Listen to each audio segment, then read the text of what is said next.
Howdy, howdy, everybody. It's your boy TK, and welcome to Rot Lot Media. I'm super excited to talk to you guys today because we're going to be talking about Games Workshop's Kill Team. It's going to be a very fun episode. As you can see, the quality of the videos have gone up, and hopefully you will enjoy that. But let's get to the meat and potatoes of why you even showed up. So, what is Kill Team? Kill Team, instead of bringing, 30 plus models on these gigantic tables, playing 2,000 points worth of an army, instead you're bringing a very focused kill team between 5 to I think 15 models. I think that's the largest group I can think of. These are specialized groups, either elites or hordes, or like a nice in between, and you are going in there to perform a mission, to perform these operations against your opponent. And the nice thing about Kill Team that I would recommend, one reason why I recommend it to everybody is because if there's a faction, for the most part, they're in the game. So you have a Space Marine crew, you have Chaos Space Marines, you have your Xenos, and all sorts of different varieties and teams. I think the last time that I played, I think there might be 44 teams up to my knowledge at this point. Obviously, there's different nuances to them, and that's why I'm going to be talking to you guys today about them. Hopefully, I can convince you to get into the hobby itself. Originally, I am a 40k player. I came in playing Tyranids, playing some Tau, playing some Orcs, and things like that. And I didn't have the time to dedicate, 3 to 5, 6 hours, dad hammer, as some people would call it. And there's nothing wrong with that, but, having a job, having to find time with the misses and everything, it's kind of hard to play these games sometimes. And, and also the collecting factor and the painting, it kind of adds up. And so I wanted something fresh. I wanted something new. And I knew about Kill Team. I knew it was a smaller scale game, but I didn't realize how beautiful this game can be. Don't get me wrong. I love me some Games Workshop, but it does have its flaws in all of its systems. But Kill Team, I think, does a really good job.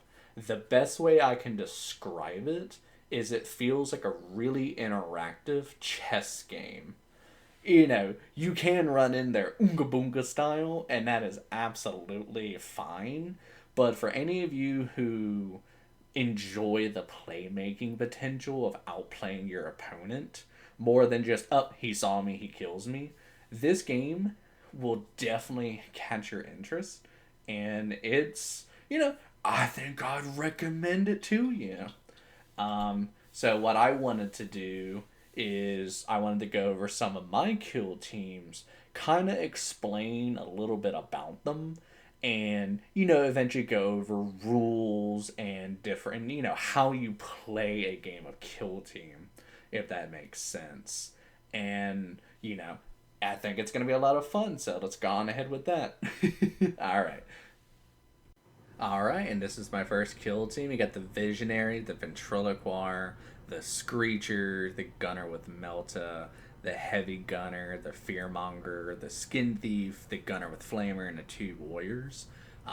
This is the Nemesis Claw kill team. It's a Night Lords themed one. You can play a whatever Chaos variant you want with it, but I love Night Lords, the Ava Dominus Nox, in Midnight Clad, my beloved, thank you, Bricky. And yeah, I got into this particular team because there's typically 2 groups. There's Elite versus Horde. An Elite army is a smaller but stronger focused units. They typically have more HP, better saves, better hits. Pretty much, they are elite. And then you have Horde, which is you bring in more models, and they're a little bit squishier, hit worse, save worse, But the action economy is what makes this game very interesting and fun. Eventually, you'll see some of my other kill teams that I play that have different amounts of activations because kill team, like I said, in my mind, I play it like a game of chess. Every unit has two activations that they can do with, and the action economy can really change up how the flow of the battle goes. And so the impact of losing an elite person, is a lot more significant than like a horde model. But, that's me getting off track a little bit. I wanted to play Nemesis Claw because I saw the potential that this crew had. They're an older army right now, kill team, but they're still classified. They haven't been declassified, which declassified means pretty much tournaments and like official means of like Games Workshop won't let you bring in the older teams that kind of get phased out because this game is always moving forward. It has its different additions or they have like approved ops, things like that with different seasons and everything. But yeah, Nemesis Claw. One thing that I really like about that team is it has so much control when it comes to the flow of the battlefield. In particular, two of its units, the Visionary, who is like your leader, because you always have your leader whenever you designate your kill team, and they're kind of like your boss monster. They hit harder than everybody. They have more health typically. And the Visionary, he has this really cool ability because he's a psyker, which is something that the Night Lords, like they're known for it, but they also hate it at the same time. It's a great dichotomy that I actually absolutely enjoy. But with each of these kill teams, they all have the abilities to do different things. Some people poison, some people can fly around the map, some people can drop from, like if you can imagine like a Valkyrie or like a flying vehicle above, they can drop down. In this particular team, excels on killing, especially against other elites. Um, like I said, my two favorite models is the Visionary and Ventriloquar. The Visionary, he has a Psyker ability where you go and roll a dice at the beginning of the turn, and depending on if you get a result of 1, 2, or 3, rolling a d6, so 1, 2, 3, 4, 5, 6, you get his visionary points, and you can use them to do you know up to 3 things: either skip an activation, you can give yourself a command point, or you can use it to shrug off some normal damage. I can go into more detail about this later, but I'm just trying to get you guys invested into the idea of Kill Team. Pretty much, he has a toolbox of what he can do, followed up by the Ventriloquar, who I believe is still the strongest unit in the game. You know, I think he's definitely top 5 for sure, because he has a similar thing like the Visionary, where he has 3 modes for his Psyker ability. He can only use them once per battle, but they can be truly devastating. He can either so he has his disconcerting mimicry. Pretty much it's a psychic ability where he has 3 modes. He just needs to be within 6 inches, doesn't require vision. He can either subtract a action point, APL, whatever you want to call it. Pretty much he can subtract somebody's APL by 1. He can change somebody's order. So in this game, you're either on conceal or engage. You're either hiding or you're shooting or melee fighting, just like that. And if your opponent isn't ready for that, you can suddenly make them expose, and then you can blast them off the battlefield, and it's so much fun. And I think the final one, my favorite one of his abilities, is the dash ability.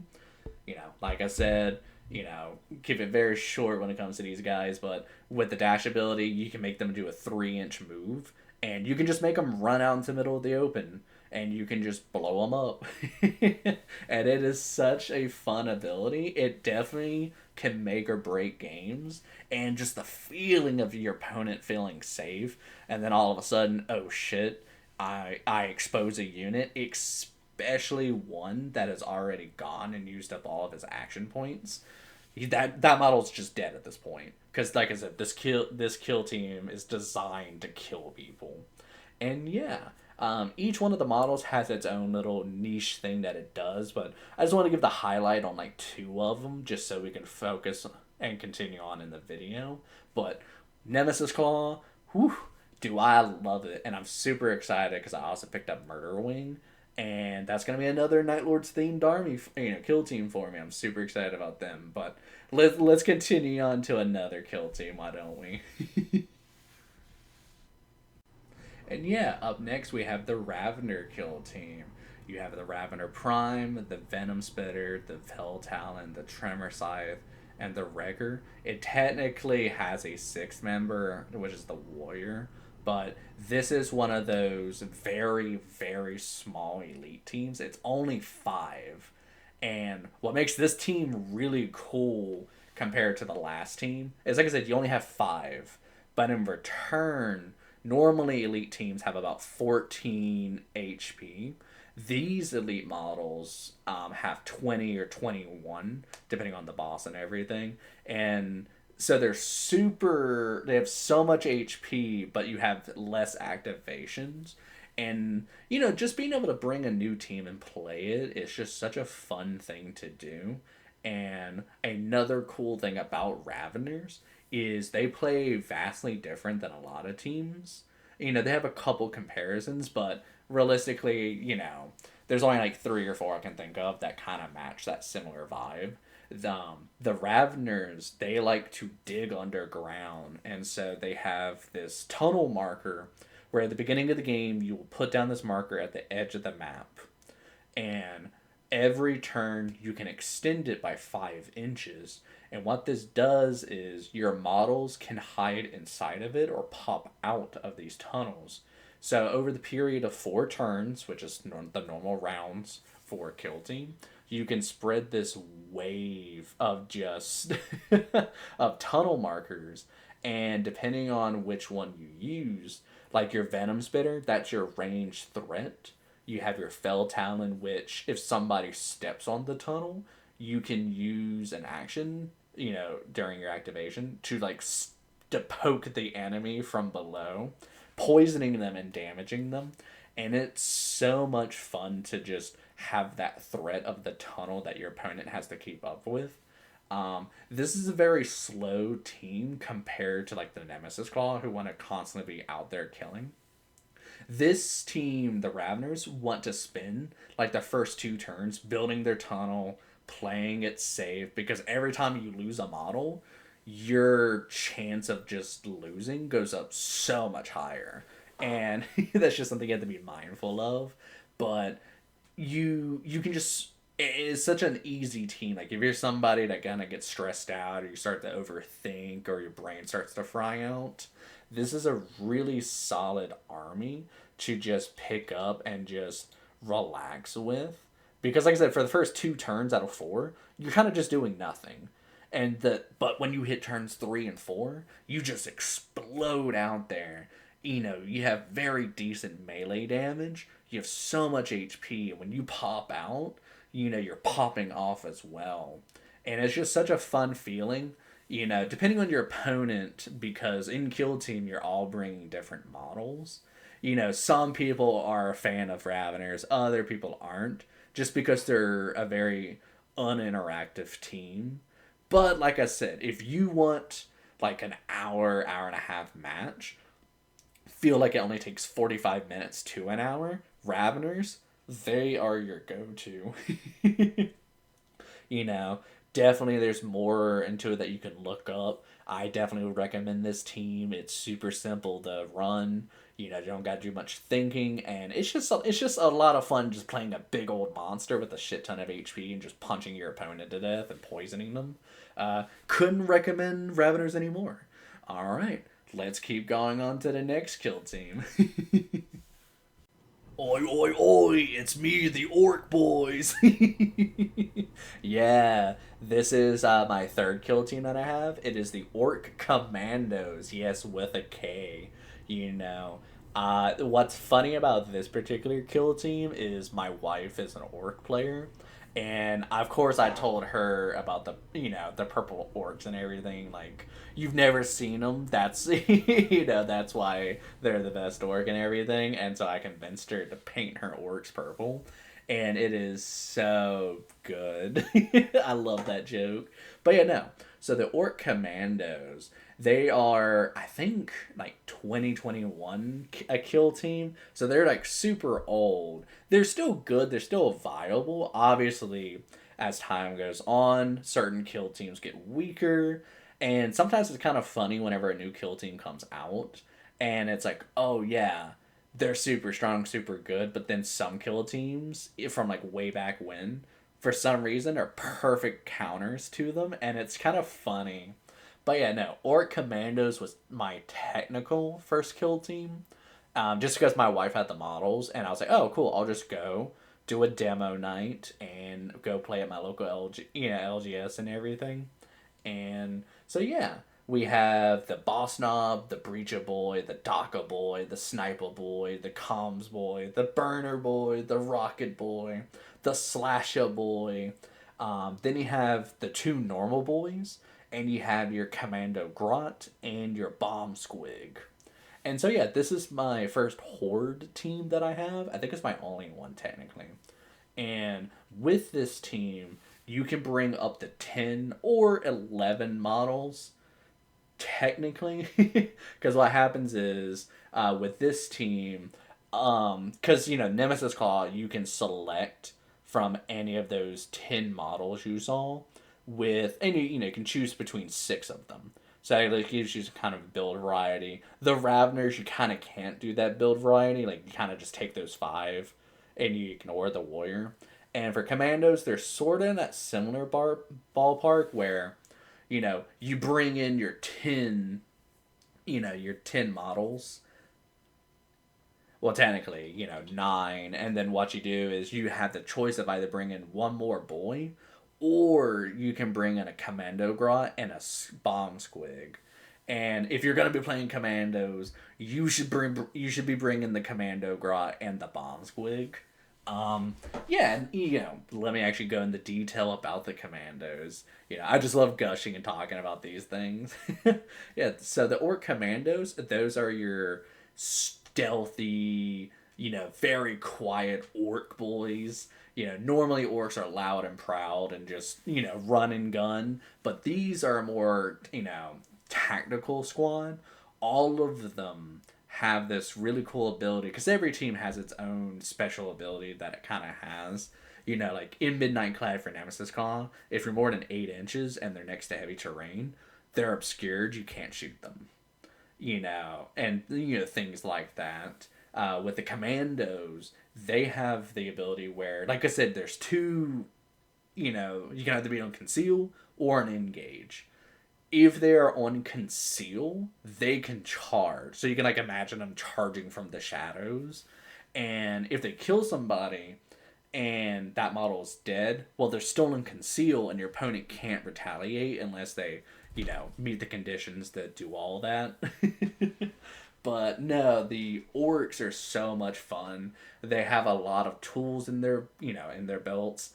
Obviously, you have the Sniper Boy. He's good for long range, one-shotting people. Same with the Rocket Boy. Each of their weapons have a different profile, depending on the model. And, you're just hoarding, you're going up on the battlefield, you're covering everything. Definitely, my 2 favorite models of the group is the Bomb Squig and Grot. Pretty much the Grot, if he can see from his head to wherever he can see, and there's no surrounding enemy, and he's not stuck in melee or whatever, he can effectively teleport. For him, he has a little grappling hook, and that's how he's supposed to go over there. But I just use it as kind of a blink. So he's really good to suddenly go and contest objectives, if not just be a nuisance. It's quite fun to do. And the Bomb Squig, it literally is a model that is worthless for your opponent for killing. They don't get points for killing it. Instead, it just runs up, fights, and if you get the good enough rolls, it just blows up. And what's cool about these 2 models in particular, the Grot is always on conceal. Thus, That's why he has the melee run in. You know, he doesn't have a ranged weapon, and that's okay. You know, he wouldn't be able to shoot it anyway. He's on conceal. But the bomb squig is always on engage. And I remember the first like league match I played. You know, I'm against a guy who just turn one rushes me down. I move up, and I didn't realize at the time that I had the bomb squig. And to his left and right were two of my orc boys. I think it was like the burner boy and the rocket boy. My opponent goes turn two, runs over, and because the squig is always on engage, it's not hiding. Thus, he can shoot at it if he can see it. And he throws a grenade, and it kills both of the orcs next to the squig. And somehow the squig, which has abysmal save, lives. And I'm sitting here going, you're shitting me. And it ended up doing nothing. I got completely floored by that team. I think it was the Blooded. They had a lot of AoE that just, dumpstered me. And yeah, Kommandos, they, like I said, they have a lot of toolboxes, a lot of things in their kit. You know, the Breacher Boy can can create effectively doors for your team to, like, run through and everything. You know, Comms Boy can give out actions, same like the boss. And it's a very versatile team. If you sit down and you learn them, they're going to be a really good team for you. You know, they're not always going to be able to break through, but you'd be surprised. Like the Rocket Boy, he has never failed me. He just one-shots whatever I shoot at him. And it's insane the DPS you can get with them. But yeah, that's the Orc Kommandos. Definitely give them a look up. And like I said, unfortunately, they are declassified right now. So in like official tournaments or like official leagues, like you just have to talk with the community. And from everybody that I interact with, especially at my local gaming store, they don't care. Like, it's an older team, and they're not too worried about it. Like, we're all here to have fun, and that's what you should be doing in this hobby, is having fun. Alright, we'll go on to the next kill team then. Alright, and the fourth and final kill team that I own, I got these Deathwatch models 3D printed for me. You know, just because I wanted to save a little bit of money, and you know, they weren't like a team that I was going to bring to like official tournament, so I didn't have a problem with it, and I haven't gotten a chance to play them yet. And you know, it's okay. Like eventually I will. Like, you know, sometimes my wife will play, but yeah, just want to go over the models themselves. So you have the Sergeant, the Aegis Veteran, the Head Taker, the Horde Slayer, the Blade Master, the Demolisher, the Gunner, the Marksman, the Disruptor. And I think there's like 2 or 3 other ones, probably of the 4 that I'm forgetting about, but that's what I built. Some of, should have gotten more backpacks. That's on me. But this is a team. This is also another 5-man elite team. Every one of these models have a little, some of them have a little bit more HP. Some of them have better saves. Some of them have better attacks. And this is a perfect team for somebody that wants to be like to the ground, like doing the meta. I think they're a little bit weaker now. Like I said, I haven't played in a couple months, so they probably have gotten knocked down a peg or two. But, Deathwatch, they are a Xenos killing in particular faction. Pretty much if they are fighting a Xenos-based army, they get more benefits.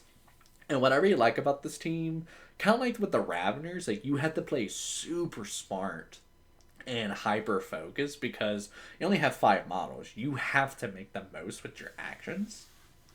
And if you play them right, they have so many tools to do anything with. Like, heck, even building the team, because whenever you and your opponent are playing against each other, what you do is you will select the models you will be bringing in. And so, like, if your opponent is bringing in a horde army, you can bring in more weapons with, like, a blast or AoE related weapons. Or they're bringing in models that are, like, super tanky.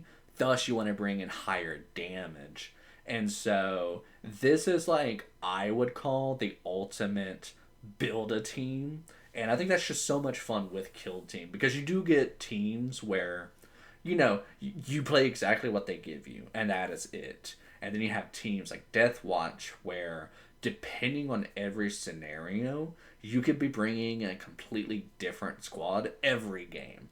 Obviously, some are better than others, but if you're in it to be like, ooh, this time, like my opponent's bringing in like Felgor or they're bringing in Legionary, like stuff like that. Like you can min max your team to the extreme, and if you're into that, this is the team for you.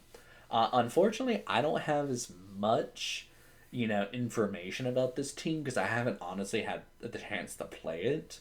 Um, the only thing I really know about this team, besides the whole they prefer killing Xenos, just like how Nemesis Claw prefers killing like elite slash Imperium based units, um, they get activations because you have two activations per model, but when it comes time to make it fair for low model count units versus teams with a bunch of models for the action economy, you can do counteracts, which is just you've expended your models, you've done you've moved all five models, made them do everything, and your opponent still has like six to go. This way you still have the ability to play the game and interact with your opponent, and they are able to do so many different things. I think they get two counteracts, but you have to do two separate actions. So you could dash, which during a counteract is 2 inches. So you could dash shoot, or you can shoot, and then or you can do like a melee kill your opponent or kill your opponent's model, and then you can shoot with the weapon. Like so, they have like a good versatility.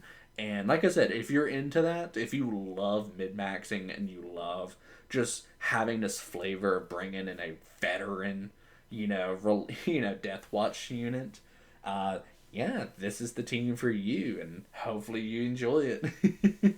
All right, we'll keep going on for here, and I'll keep talking more about Kill Team. I know I'm just throwing in random tidbits of information, but there's so much to the game where it's kind of hard not to without giving a little bit of context. But hopefully, by me talking more about it, it'll make more sense in the future.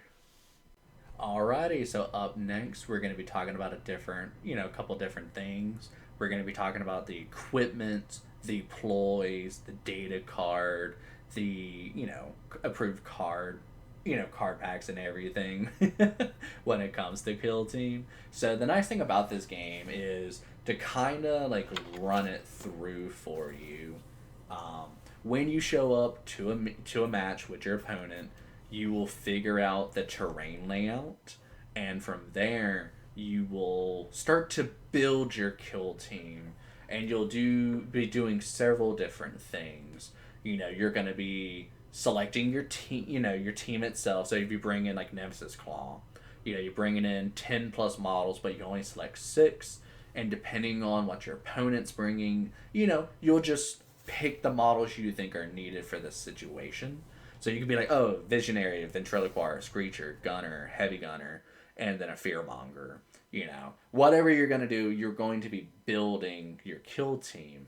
And then you and your opponent will, you have to figure out your mission, and then you'll build your team. Then you'll choose your equipment. You get 4 equipment slots, and there's a variety of what you can bring. There are typically 4 equipments that your team personally can bring in. It's like, they're flavorful ones. Like for, the Nemesis Claw, you can bring in chain snare. So your opponent, they try to run away, you can keep them stuck in melee. And then you have your universal equipment, that being grenades that do piercing or AoE. You have barricades, and whatever other situations you would need for the equipment. Just have these universal ones that you can bring in. And yeah, and after that, you're gonna select your tac op, which is what your team is personally going to be doing in this mission. I'll go over a little bit more in, further along in the scenario, but just know that your team is coming in there. You're going to be doing the mission, and your team pretty much has like a side mission that they're doing. And sometimes it's kill more people, plant banner, things like that. Like, you don't win necessarily by just killing your opponent. You can win by doing the mission better than them, doing your side quest better than them, or, just killing them. You have three different ways you can score. And I think it adds quite a lot to how you can win the game. And hopefully, we'll be able to go more about that. The second video you saw, those are your ploys. You have two styles. You have your strategy and your firefight ploys. Your strategy ploys, these are what you will use and spend your command points, which, you get command points, use them to, you can spend them to either reroll dice or to use them on these ploys. And with these ploys, the strategy one, that is like, imagine that's like a buff for your team for that entire round. So if it's turning point 1, you can use a ploy for your particular kill team, and then you just have that buff for the rest of that round. The firefight ploy, that is where you will use it as like a reaction or like an immediate, like, oh, I killed something, I will spend this ploy to charge and then continue on from there. And so pretty much you have your buff for the turn and then your reactive based ploys that you bring in, and all of them are flavorful and it's so good. Like, I know I keep gushing about Nemesis Claw, but they have so many good ones that just I love it, especially if I'm against Space Marines and or Imperium, just because they have so many fun ploys. Like, I have one called Vox Scream, where my opponent's trying to activate a model. If I absolutely need them to not do it to activate that model, I can effectively spin this command point to use this ploy Vox Scream. And if I get a successful roll, I can force them to activate something else. And this is that variety, this is that playmaking you can do with them that just really sets your team for success. Some of the strategy ploys is like, we have come for you, where if the first activation that your models do is a charge action, you do 3D damage to one model. And it's just so much fun. I love Kill Team when it comes to shenanigans like this, because in this game, different teams have different health pools. So like my Space Marine, my Nemesis Claws have 14 wounds, and my opponent could be at 7, for example. And if I have a 4 damaging weapon for my melee and I charge in and get D3 roll that gives me 3, boom, I just auto kill them. I'll have to explain how shooting and how melee fights work, and once I bring up the stat card, it'll make more sense when we go over that. But yeah, obviously you have your data cards, like my Nemesis Claw. You can buy, that Kill Team and Games Workshop have an app. It's kind of a glorified PDF reader, but for Games Workshop, it's free, and it actually lets you see everything. Within reason. And yeah, and then you have the approved card pack. That's where you get your missions, that's where you get your reroll cards, and like everything you'll need for the game that isn't your team, if that makes sense. And yeah, we'll just continue on from there. Alright, and finally we're here to more of the meat and potatoes that you guys have been looking forward to. Something to help you get better context on half of the shit I've been talking about. So, right in front of you is the Night Lord Ventriloquar, data sheet, data card, or however you want to call it. And this is really handy to have. Like I said, if you have the app or you have the cards themselves, you'll be able to reference, and it'll make it so much easier for you, because you just get this idea of what you need to look for when you are playing this game. So I'll just run over the card itself and point things out to you. So in the upper right section, you see APL. That is your action points. That's just what I call them. I forget the full term for it. It's action points. You get 3 actions you can do. So you can move, shoot, dash. You can dash, shoot, move, or whatever conditions you're allowed to do. For example, for the Ventriloquar, you can move 6, shoot, and then use your disconcerting mimicry. Pretty simple, if that makes sense. So you also, right next to that, you have the move stat. It'll say whatever distance your model can move, it's in inches. And so this model moves 6. Different models will have different amounts that they can move. And the dash action, yeah, it's not up here, but just it's pretty much always 3 inches unless you counteract, which then it's 2. So there's different actions you can do in the game. So you can shoot, melee, dash, move, perform actions, use abilities. Because like the disconcerting mimicry, you can see that it has 1 AP, so it costs 1 action point to do. Alright, after the move stat, you have the save stat. This is what you will be rolling when you're being shot at. And, I'll go over melee in a bit, but pretty much if somebody's shooting at you, you need to roll 3 or higher on a d6. After that, you have your wounds. This model has 14 wounds, HP, whatever you want to call it. And so the model hits 0, and it, whatever conditions it has, it is dead. It is taken off the battlefield. Alright, and I just want to go over some of the other stats with you. So all the models typically come with a ranged weapon and a melee weapon, depending on what they are. Some of them will come in with different ranged weapons. You may have options. And all you do at the beginning of the game is you will tell your opponent which weapon you will be bringing. Like the Visionary has, his chain sword and a power axe, for example. And you can choose either or, but you do have to pick one and let your opponent know. And then you can base your decisions based on what your opponent kind of picks. So, let's go over the bolt pistol. It is your ranged weapon. The chain sword is your melee weapon. So for the bolt pistol, you will look at the attack stat, the ATK. You get 4 attacks. You will then look at what you hit on, which is a 3. So 3 or higher, you will hit.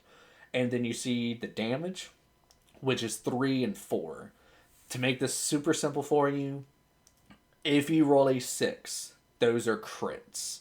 Unless you have something that has like, not precision, but unless you have something that changes up your critical, a 6 is what you will be rolling. So if you don't get a critical, your damage for the bolt pistol will always be 3.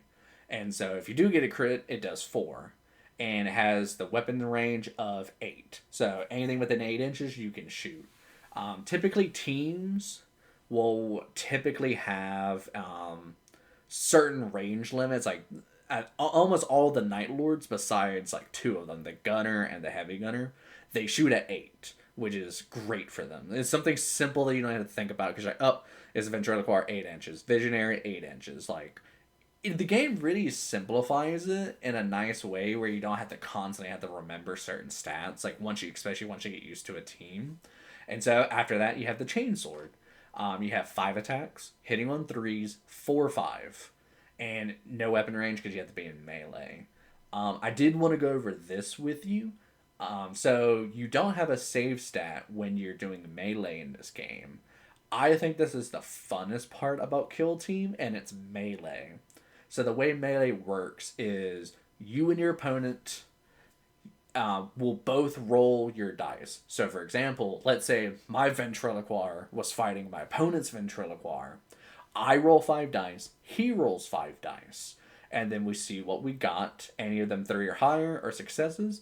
And what you will do next is, whichever player charged, which was an action, the opponent, they get to hit first unless there's some kind of rule that says otherwise. Like I said, there's a lot of that in Kill Team, but as long as you talk to your opponent, they'll be able to tell you all their gotchas. But the way melee works is, let's say I roll 5 successes. So does my opponent. We will then start taking turns where you can either hit or parry. Hitting is you deal damage. Parrying, you will remove one of their successes. Crits will remove crits, normals remove normals. Things like that. And it makes the game really fun and interactive because even if you're not a good shooting army, you can be a great melee. Or the inverse. Or if you're a Space Marine, you're good at it all. And so that's the reason why your wounds in this game matter. because there are certain damage thresholds where, like, if you're at 7 to 8, you're probably going to get, if you had 8 wounds, my Ventriloquar 2 taps you. And so you have to kind of figure out the most damage you can do and the most you can save. And so, like, for my opponent, he has 14 wounds, I have 14 wounds. And let's say they're all normals. So I would hit him for 4, because since you charged, you always get to hit first. And, that could make the difference on killing certain models.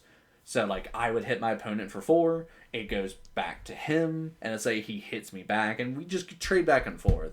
And eventually, I will win that melee.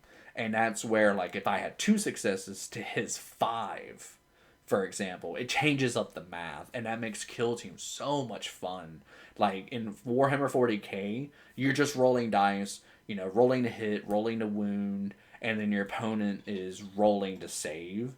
And, it's just not... It's fun, but, like, not fun, if that makes sense. Like, in Kill Team, it's a lot more interactive, and that's so much better for it.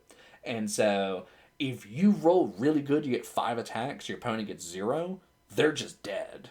Or you have the unfortunate situation where you roll 0, and your opponent rolls 5. And, there's been plenty of times where that happens. And, that's why you have different ploys to help you either re-roll or get better attacks, better saves, things like that. And so, yeah, I'll go over everything else, but I just wanted to explain Melee to you. That is the single best part about Kill Team, besides winning. So, you also get abilities for certain units, depending on what they do in their role. So, the Ventriloquar, he has the Icon Bearer. So, whenever determining control of a marker, like an objective, you treat this operative's APL stat as 1 higher. So, it would technically be 4. It doesn't mean I have 4 actions. It just means it's like an objective control for any 40k people. So, if I have 4 to my opponent's 3, I have control over the objective.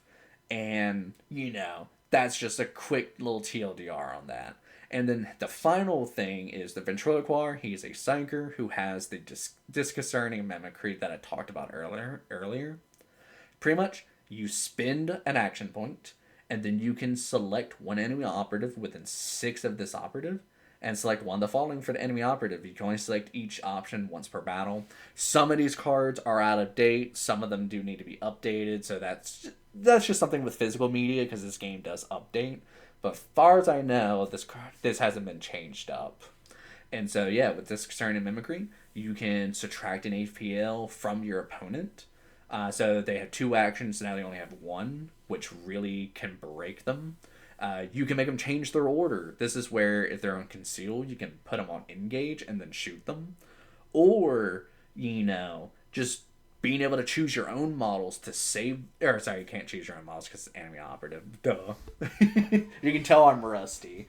But yeah, so being able to just flip your opponent's models, especially one that's done all of its actions, that model's just dead. And it's such a fun feeling to do with Nemesis Claw. And then finally, you can make your opponent perform a free dash action. And you specify the location of it. So you can make your opponent, who's behind a wall, dash out 3 inches into the open, and then they're just sitting ducks, and they're gonna die. And yeah, and you can't do this while in control range of an enemy operative, so if you're in a melee, you can't do it. And yeah, I just wanted to go over some of the stats to just give you more context of this game, and hopefully it makes it a little bit easier to understand, and kind of makes sense on some of the earlier things I was talking about. And every team has different stats. Like a Horde army, they would only have like 10 wounds or less. They hit on 4s, they save on 5s, stuff like that. And so there's a good trade-off when it comes to this. And it's a lot of fun. And yeah, I'll just keep going on from there. Alrighty, and up next, right here, just have a quick little thing. You have your crit op, tac op, kill op. And this is where you will figure out the scoring at the end of the game. It's a lot of fun to do and figure out, and it's super easy to keep up with it as you're going. I found this off of Etsy, and it helps me keep track of things. But effectively, you have three things you're trying to do in this game. You have the crit op, which is your mission for the map, which is, like you could be doing like reboot stuff like that, data, things, in that nature. Pretty much you are doing the mission of the map. Tactical op, that's your side quest, that's your secondary thing that you're doing. How good are you doing that? You have dominate, where you're killing your opponents. You have steal intelligence, where you're picking up intelligent tokens after killing models and scoring at the end of the turns. And then you have kill op, where at the end of the game you'll figure out how many models you have killed of your opponents, and same for your opponent.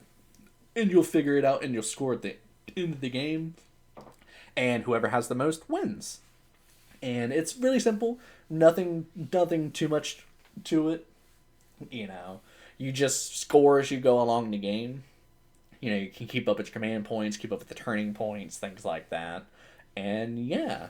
And, different armies have different ways they play. So for like Raveners, they suck at crit op. If they're winning on crit op, your opponent's probably playing it wrong. Because for the first 2 turns, you're really not doing anything. And you can't score in turn 1. So you're just kind of chilling. But they excel in kill op because they're so good at killing in melee, where, they have less models than your opponent, so the more models they kill, the better value that they kind of get for the most part. And then tactical op, that's just how good you're doing at your side quest. And yeah, like I said, keeping up with points, very simple game. It's hard to mess it up, and yeah, it ain't much to it. Keep going on from there.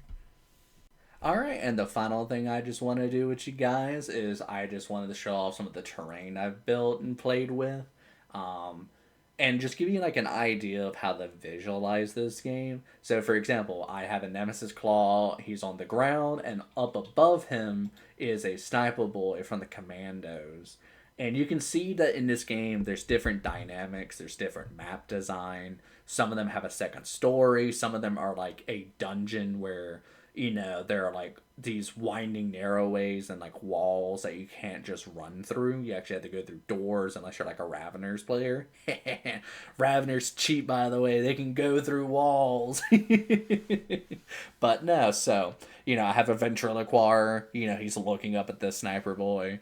And in this game, I've mentioned it before, you have your conceal and you have your engage. Imagine them like tokens, and you just use them to kind of keep track of what your model has done, and then to see if they've done all their actions. Because in this game, it's I go, you go, I go, you go. Like a nice back and forth between you and your opponent. And so, yeah, I'll just go over, explain a little bit about the tokens, and like, this is the more confusing part about Kill Team, is keeping up with, can I see this guy? Can I shoot this guy? Because even though you can see the model, that doesn't mean you can shoot or interact with that model because of its token. And it'll make more sense in a second when I go over that. Alright, and here's the final one for you guys. Yeah, this is a, kind of simple setup to just help explain to you what's happening. So let's say it's your turn, you're playing as the Nemesis Claw player. You're against Orc Kommandos, and right now, like I said, you have 2 conditions. You can either be on conceal, which means you're hiding, no shooting, no melee, or go over, that's its own little case, but pretty much you want to shoot this turn. So you swap to engage as the heavy gunner with missile launcher. And so you have 4 options that you're looking at right now. Next, behind the barricade, there's a burner boy. He's on conceal. And the light barricade, is light. It's, you can imagine it's like a smaller piece of terrain versus like the building, which would be heavy terrain. And then behind the window, you have a slasher boy who's on conceal. Up above, you have the sniper boy who's on engage. And then you have the comms boy who's out in the open with a conceal order. And I'll just kind of run through the scenario. Hopefully I don't goof this up. And so, like, we're going to look at your options and see if you can legally shoot these models. So, we're going to look at the Rocket Boy or the one right behind the barricade. Since he's on conceal and you're not within the the 2 inches of him, touching the wall as well, since he's on conceal, you cannot shoot him. The Slasher Boy, who's at heavy terrain, like I said, it's been a minute since I played, a little bit rusty, but he's also on the conceal order. It has his little skull marks, at least these are the ones that I have. Engage has the little reticle, conceal has the skulls. And so the Slasher Boy, even though you can see him, he is on conceal. And depending on how you guys rule things, I think technically he has to be an inch away to be shot at. That's why Kill Team is fun, but it has these like little edge cases where you have to figure out if you can shoot or not. But I believe in this scenario, I think technically you can shoot him. I think he needs to be an inch away from the window, on conceal, to not be shot at. Because, if you can imagine like a window and you're like a foot away in the shadows, it's like, ah, crap, can I see you? Can I not see you? But because he's on conceal and he's like right at the window instead of an inch away, you can shoot at him. A little bit weird, but, if he was an inch away, it would make more sense. It's just some of the nuances you'll have to know and understand about Kill Team. Just talk to your opponent, figure it out, and whatever the official rules are, you just play it like that. So, up above, on the second floor, you have your Sniper Boy. He is on the Engage token, and he's out in the open, which means you can shoot him. Even if he was on conceal, you can still shoot him. As long as you can draw a line of sight from your guy's head to the enemy model, you can shoot you can shoot at him. And finally, just go over one other scenario with you. You have the Comms Boy on the far right. He is out in the open and on conceal. And you may be asking yourself, oh, can I shoot him? And absolutely you can. He is not behind cover, light or heavy, in the situation that's required. And so he is a valid target even on conceal. That's why in this game you have to be hugging walls, hugging barricades. And like I said, if he was behind that wall on conceal, he would be protected because that's heavy terrain that he's interacting with. I know the window situation, it's weird in its own way. I think technically you can shoot at him because he's, out in the open technically. But, probably should have used a better example than that. But I just wanted to give you guys a quick little TLDR of, what you can expect in a game, how you can interact with your opponent. Like if the heavy gunner was like a melee character, I could run over to the Burner Boy, fight him in melee, the Comms Boy. I could probably get within 8 inches of the Slasher Boy, because whenever you charge, you take your move characteristic and you add 2 to it. Like I said, probably should have had a sheet that had all the different actions and rules, but this video is already long enough, and if you're still here, I'm happy for it. But yeah, guys, with that, I just wanted to talk to you guys about Kill Team and why you should give it a try. It is an absolute blast, and if probably the next chance I get, I'll probably talk about some of my favorite games I've had. I played in 2 leagues at my local gaming store, and I've had an absolute blast. I did take a break because it was getting just pretty difficult to keep up with the league happening weekly, but who knows, I may be back, and I think it's going to be a lot of fun. Alright, have a good day, and I'll talk to you guys later. Bye.